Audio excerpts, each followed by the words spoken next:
Em tăng cái này đi phụ không nha tăng cái này lên đấy kiểu mai phụ không dân tiêu sâu nè.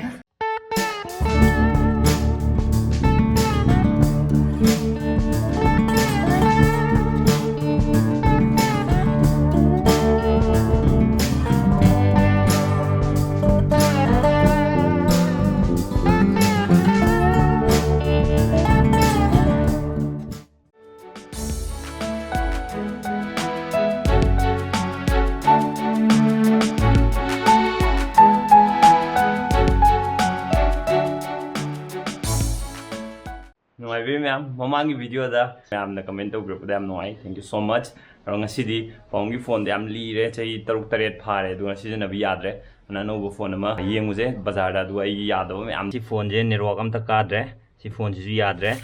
Ano si te ai yado ma'am du semba pulap si chali saloroge. Salugi ge. Yes, bye bye.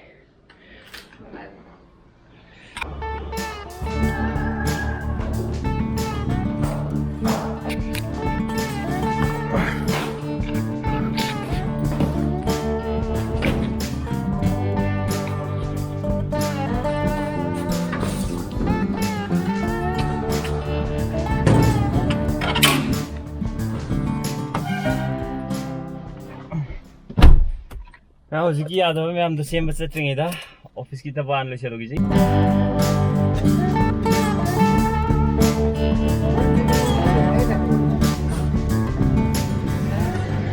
Petrol ban lo re. Liter 68. Curfew kom thok pa ni show no mit. Yom. Office yo re. Ako office kyam nungai bam le ba. Ako office ti jam matam dana jam. Boroi matam dana boroi. Haino matam dana haino pale lake. Bugani ngi. Haino du pale haino.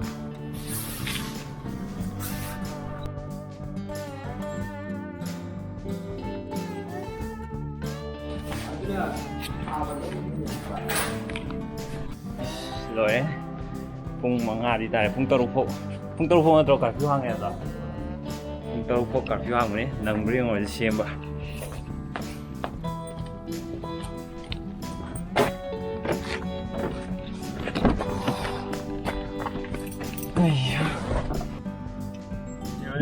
everything is normal rồi có màn rồi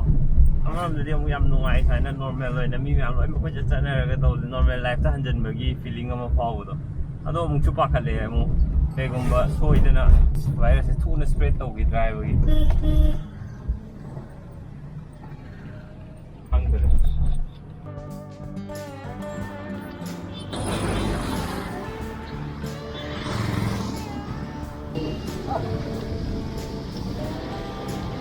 xin dukaan ji hàng gì rồi hàng cũng क्या वो hàng क्या cũng không bộ hàng क्या công ty cái hàng bra cũng không được luôn đấy bà ai đi ai chúng xem rồi phim gì gì phone gì đấy cũng không bộ tăng hàng à thì ai cái phone gì suy nghĩ à rồi gì cái tông này ahamba tax याद रहे सिगी मोगी office से पुंग हुंबो खतंग हांगे ahamba tax fellow रे Anop Semba phone लेबा वाली गमरेंग गे दुम बाजार मनुंगा बाजार हांग बेंगे इमा के चल के कादी हांग दे अदो अतोप बाजार दुकान सिंग हांग बेंगे अनोप तुमदी याम दरकार ने मोबाइल फोन दुमदी कोई न दरकार नते दुकान हम तो Hong they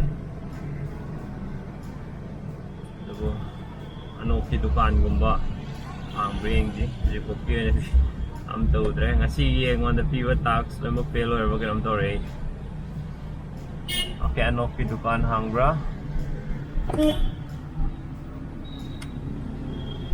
hang de oh no dukan am ta hang de sai de lai ne anok ki dukan je am ta hang de sim yaad re di mobile phone ki dukan hangra ko yeng ra si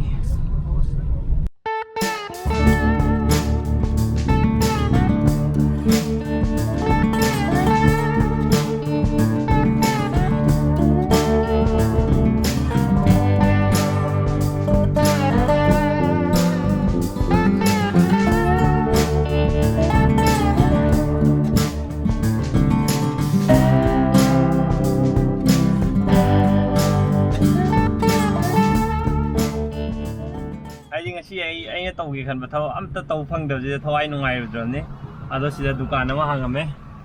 ꯁꯤ ꯗꯨꯀꯥꯟꯁꯤꯗ sida hangurje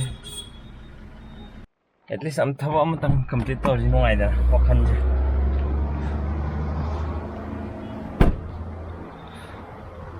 sida loan do ma ji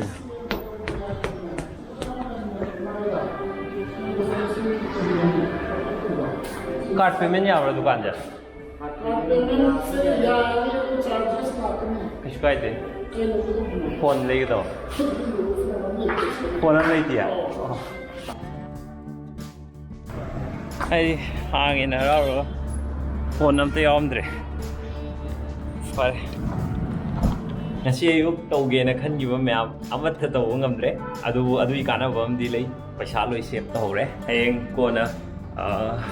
thằng nó hàng can đuôi lấy rồi nè ông già đâu phone đồ adu tụm mà tập cái season nào ta đấy mà phải lấy tre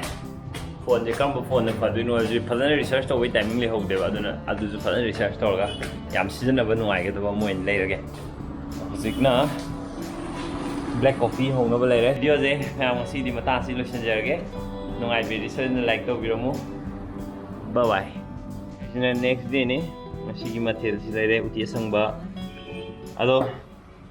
ngasi amung leiba chakhe tawne ado leiba chatke na tawgan jeng sai phung nipan na daida amuka khoi keno da lambi da police station lawer chakre yum de pan thok pi gano na main toraga wa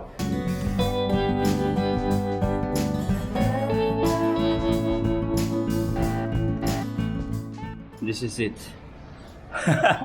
ebra tangkala ni pukam ja tangkala lei de kang mai pukam jen tyo tau ne yam hậu em yam hay đây very tasty yam lại hủ tiếu xong một đầu rồi 가진 hay thế nào 지게 뚜뚜 그다 만나가 지 가진세 아이고 비키서 그다 와 마타는 빈마리가 빵을 보여봐 아들 지나 담모 쪽이 유튜브 띄기 영예예요 thank you 시기시 남마가 가이바 마디고 유튜브 채널 복 채널 오하래 하우나 사로 그리고 아도 바운기 폰들이 방드래 어디 라이바 아도 칼레레게 같이 팅에다 끊어내야 팅그래 아무 팅그래 하시 아무 팅그래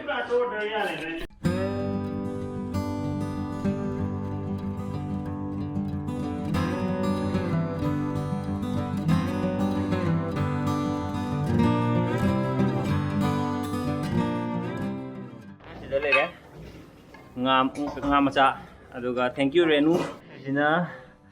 nga thongba dong khajing dong asidi tawwe araroi asidi loimak loire ana nongma khajing do phatana ngautarage thank you once again ma'am asidi video je mata anji lo shenjarage video nungai birage di soidina like to biramo subscribe to video ma'am thank you so much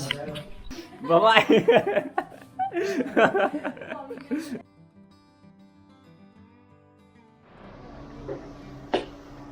sister thank you so much si khajingji damakta ado ma'am akhoi gi damakta smaina paisa tongana kai thoga na traga domna wana phajaba smaina kai thokpiraga khoi da pibi bije yamadi harawe ado matungdadi tobigano ma'am na khoi gi video yengbiba aduga video da like torokpa comment torokpa je sine hena pele ma'am comment tobiro like tobiro ado smaina gift oina pibije tobigano ma'am na pibira koi damakta budi am nungai am harawe do ma'am yai khesi tobigano ma'am bu yam nusi ma'am na smain tobibije aduga su ai ma'am gi paisa hena spend tawdo ai pam adu pam dawgi haijabane ma'am pibira ko sibudi yam harawe asigi khajing je fadana ngokharage ma'am yengminerji